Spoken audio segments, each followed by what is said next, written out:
Oleh sebab itu, kalau kita menuntut mana bukti asli, otentik makamnya Imam Ahmad Al-Abbah, mereka gak akan bisa menemukan.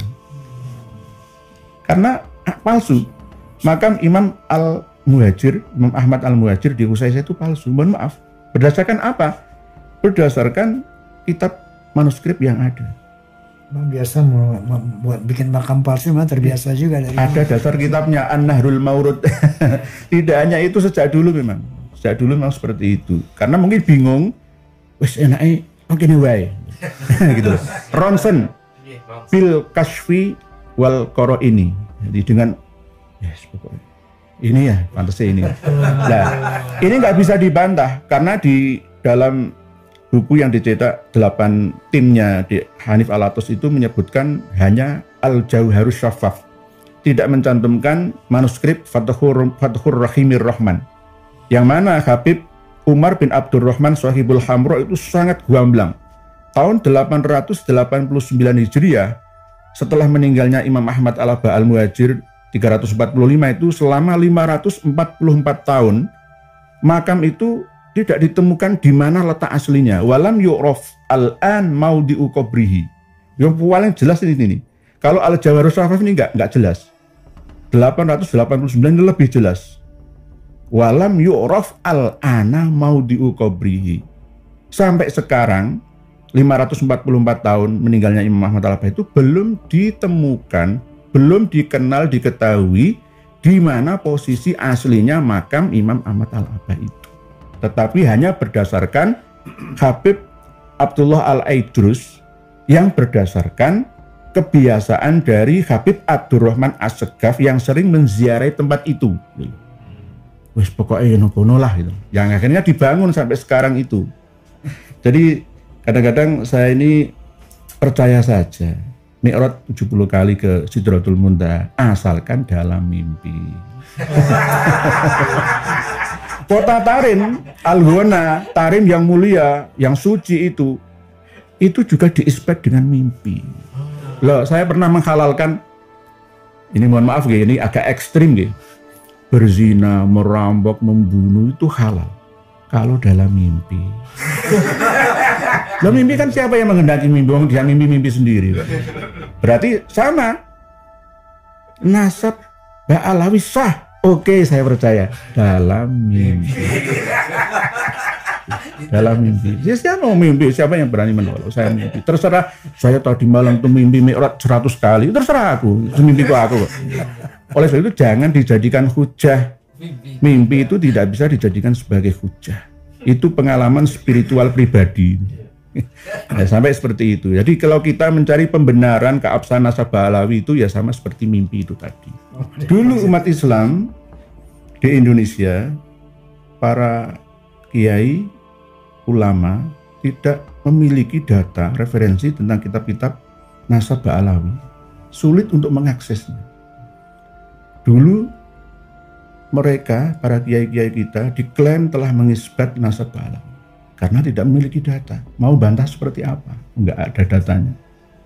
Lah sekarang berbeda.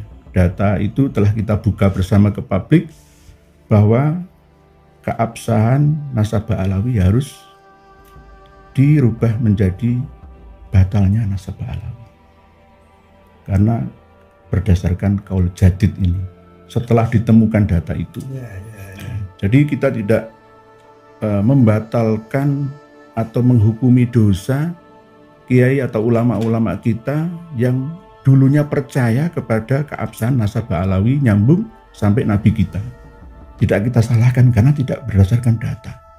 Sekarang kita sudah punya data semua dan insya Allah 200-an kitab beserta manuskripnya sudah kita pegang.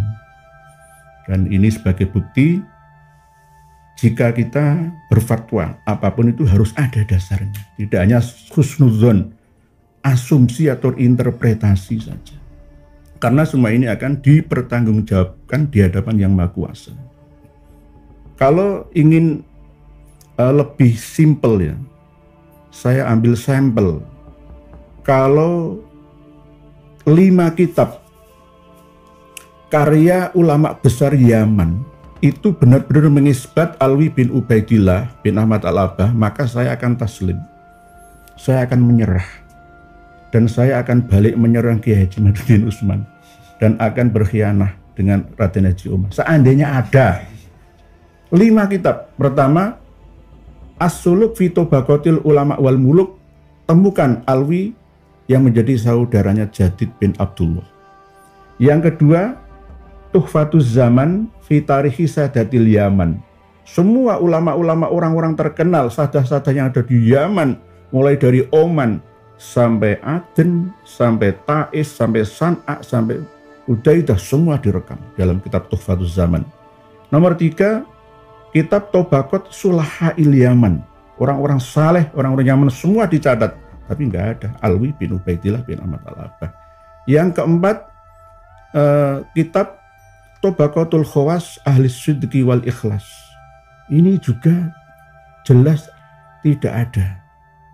Terus yang kelima ini ada kitab yang biasa lebih mudah dijumpai ya sebenarnya di negeri ini. Jadi As-Suluk, Tuhfatuz Zaman, Tobaqat Sulaha'il Yaman, terus Tuhfatuz Zaman sudah tadi ya? Tobaqat Sulaha'il Yaman, terus Tobaqatul Khawas Ahli Sidqi wal Ikhlas. Terus yang kelima ini ada kitab yang ada di abad ke-9. Ini juga tidak ada. Saya sudah cari semua sampai manuskripnya. Tidak ada. Padahal kitab ini mencakup Tobaqat Fuqaha'il Yaman, mohon maaf. Tobaqat Fuqaha'il Yaman, As-Suluk fi Tobaqatil Ulama wal Muluk, Tuhfatuz Zaman, Tobaqat Sulaha'il Yaman, dan Tuhfatuz Zaman.